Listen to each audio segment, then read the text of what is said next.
বাংলাদেশের সরকার ভারতীয় সরকারের হস্তক্ষেপকে সন্তোষজনক মনে করছে না। তারা মনে করে ভারতকে প্রথমে নিজেদের প্রচারণা কমাতে হবে। বর্তমানে ভারতীয় মিডিয়া বাংলাদেশে হিন্দুদের উপর হামলার ঘটনাগুলিকে নিয়ে ব্যাপক আলোচনা করছে। তবে এ ধরনের সহিংসতার প্রকৃত সংখ্যা বা তথ্যের অভাব রয়েছে। চিন্ময় দাসের গ্রেপ্তার নিয়ে ভারতীয় সরকারের উদ্বেগ প্রকাশ পেলেও তিনি বাংলাদেশী নাগরিক। তার গ্রেপ্তার রাজনৈতিক অস্থিরতার একটি অংশ হিসেবে বিবেচিত হচ্ছে।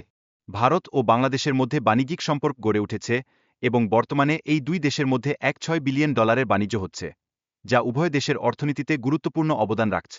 ভারতের মানবিক সহায়তা বাংলাদেশের জন্য প্রতিবার অত্যন্ত গুরুত্বপূর্ণ হয়েছে, বিশেষ করে প্রাকৃতিক বিপর্যয়ের সময়।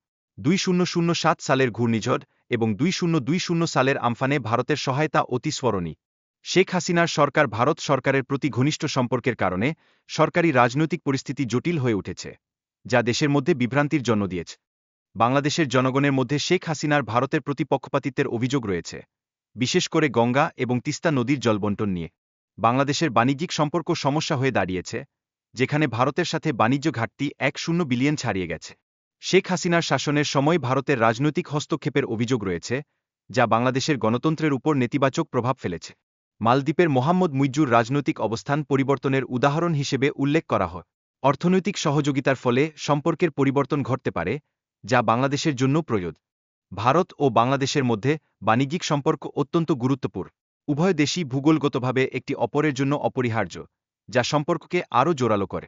ভারতকে বাংলাদেশে গণতান্ত্রিক সংস্কার প্রক্রিয়ায় সাহায্য করতে হবে এবং নতুন সরকারের উপর পাকিস্তান বা চীনের প্রভাব এড়াতে হবে।